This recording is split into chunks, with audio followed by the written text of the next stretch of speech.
नमस्कार। श्री राम गायत्री दर्शन में आप सबका स्वागत है। अगर जीवन में कुछ कर गुजरने का मन है तो यह वीडियो आपके लिए है। अगर काल के भाल पर कुछ लिख जाने का मन है तो यह वीडियो आपके लिए है।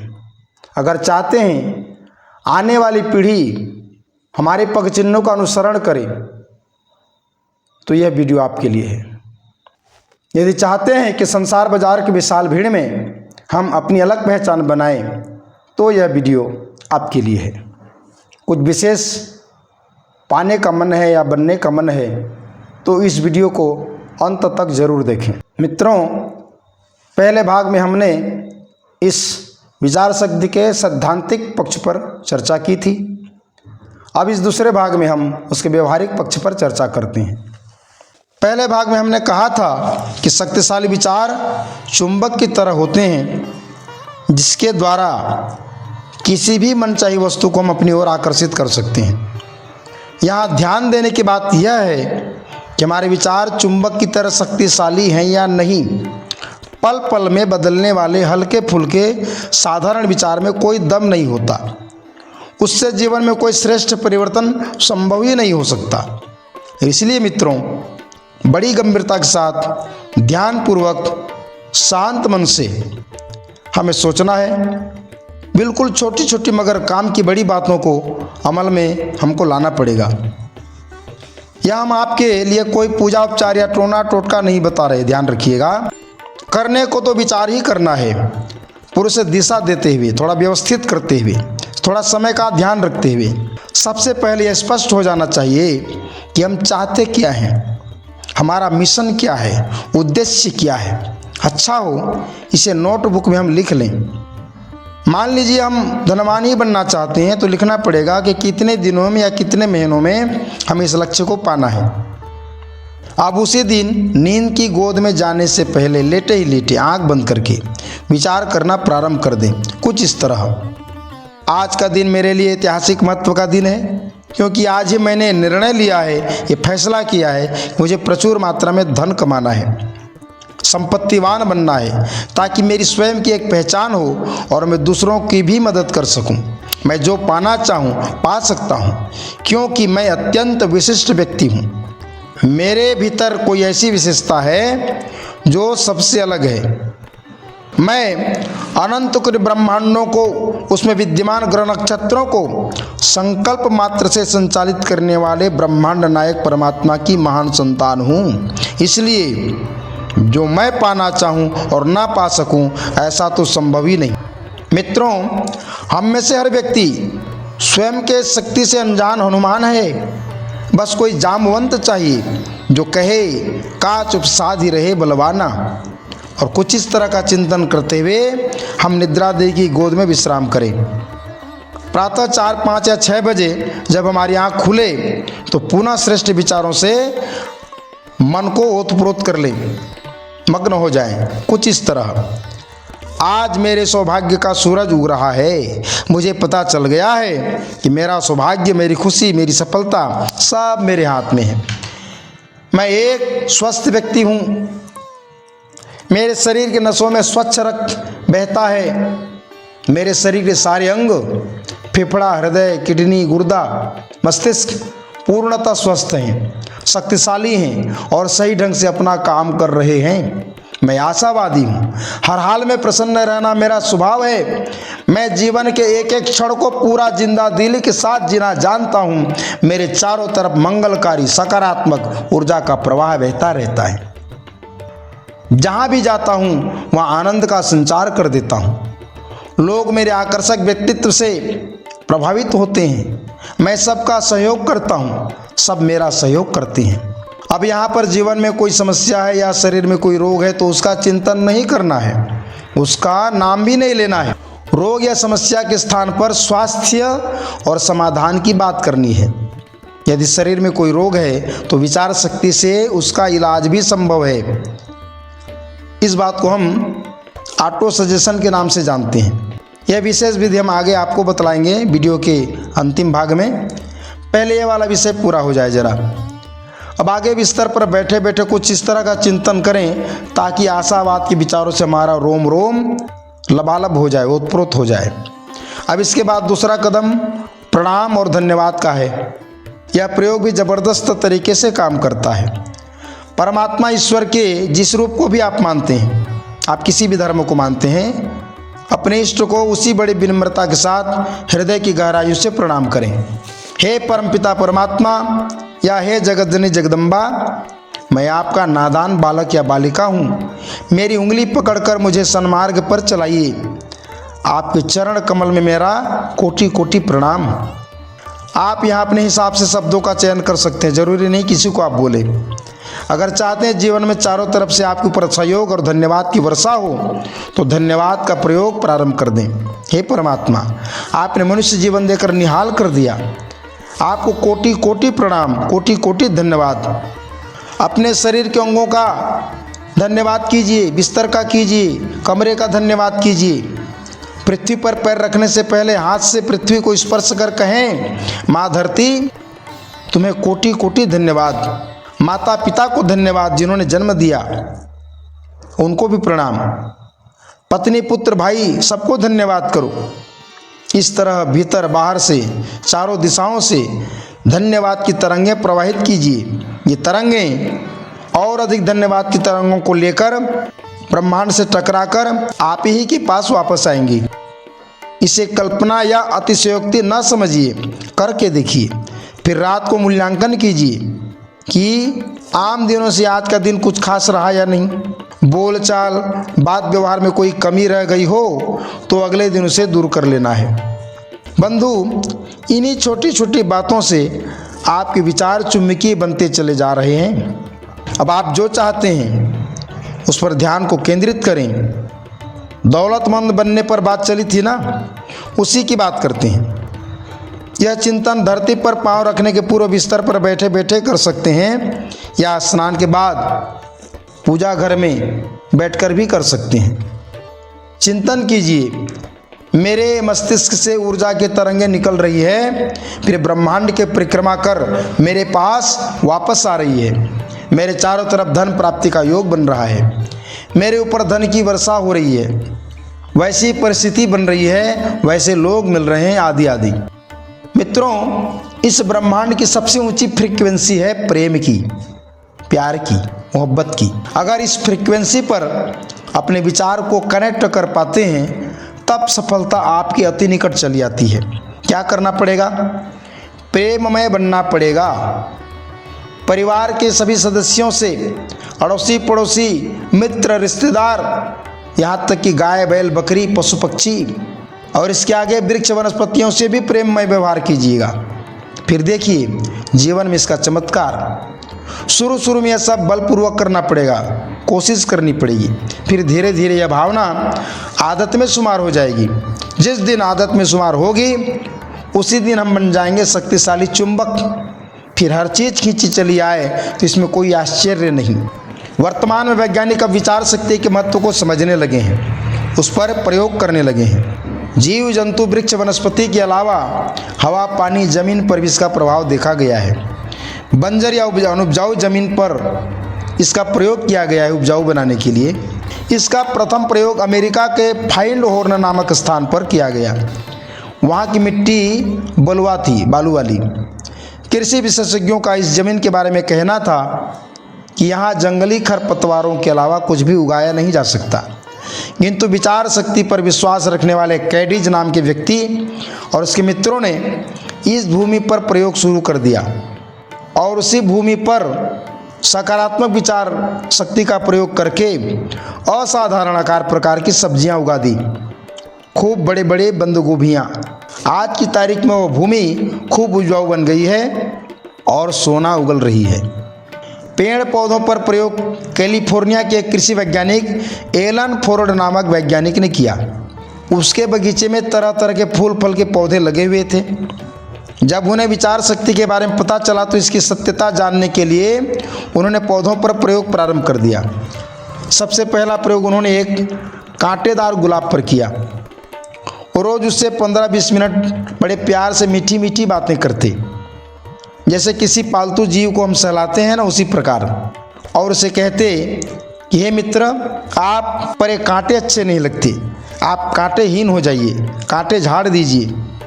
कंटकहीन प्रजाति के रूप में बदल जाने के लिए उसे आग्रह करते। इस प्रयोग को 3 महीने तक करते रहे। चौथा महीना प्रारंभ होते ही एलन फोर्ड ने देखा कि गुलाब के कांटे झड़ने लगे हैं। 2 सप्ताह में सारे कांटे झड़ गए और वह गुलाब का फूल पूर्णतः बिना कांटे का हो गया। इससे एलन का उत्साह और बढ़ा। यही प्रयोग उसने दूसरे पौधों पर किया।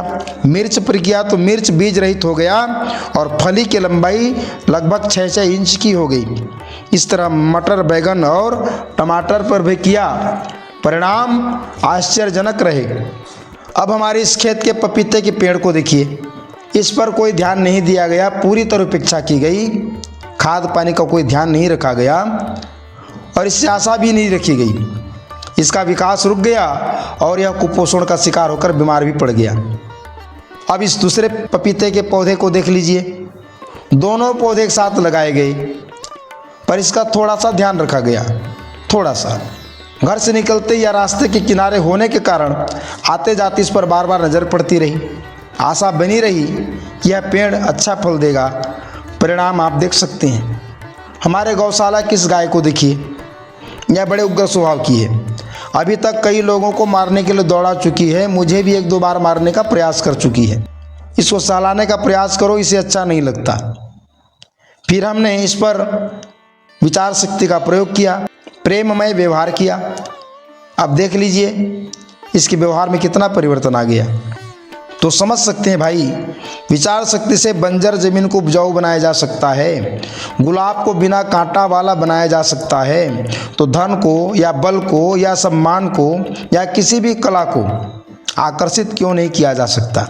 अधिकांश लोग यही समझते हैं संसार में जो सफल दिखने वाले लोग हैं, जैसे खिलाड़ी है, नेता है, अभिनेता है, गायक है और या बिजनेसमैन है, जिनके पास प्रचुर मात्रा में धन है, साथ में नाम भी है, यश भी है, जिनकी एक झलक पाने के लिए लोग लालायित रहते हैं। लोग समझते हैं बड़े नसीब वाले हैं, ऊपर वाले की इन पर विशेष कृपा है, हम तो इनके जैसे साहब कभी नहीं बन सकते। ऐसी सोच भयंकर घातक है। ऐसा सोचने वाला व्यक्ति स्वयं को पतन के कुएं में खुद को गिरा देता है। ऐसा व्यक्ति स्वयं के लिए निर्दयी शत्रु बन जाता है।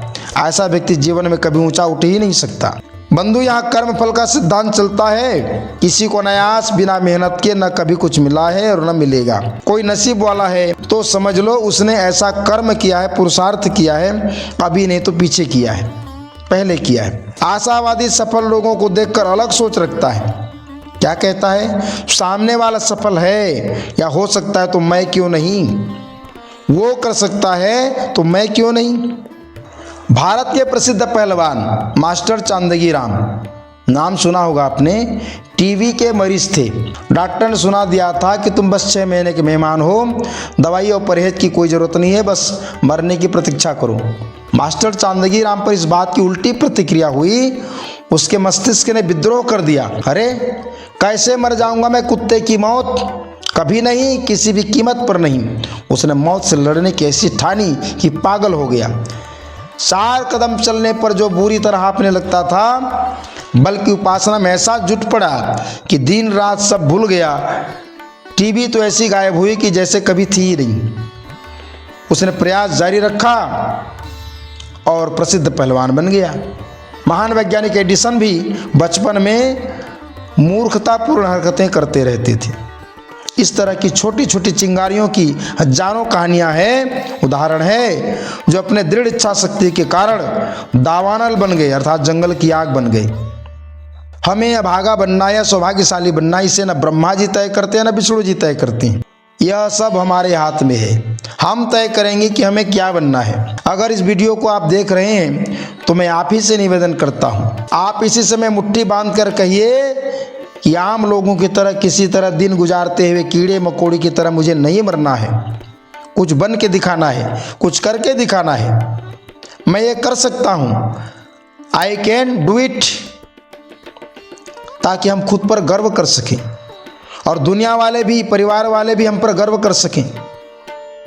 इसलिए जरूरी हो जाता है कि हम उन शत्रुओं को पहचानें जो हमारे विचारों को निर्बल बनाते हैं, हमारे प्रगति के मार्ग में रोड़े अटकाते हैं, निराशा के कुएं में हमको गिरा देते हैं। पहला शत्रु है निराशावादी, भाग्यवादी लोगों से दूरी बना लो। ये लोग अक्सर ही कहते मिलेंगे, अरे गरीब आदमी चाहे कितना भी चपटा ले कुछ भी नहीं कर सकता। जैसे ही तुम आगे बढ़ना चाहोगे 10 लोग तुम्हारी टांग खींचने को तैयार बैठे हैं। भैया विधाता ने जो लिख दिया है वही होकर रहेगा, चाहे कितना भी हाथ पैर पटक लो तो कुछ नहीं हो सकता।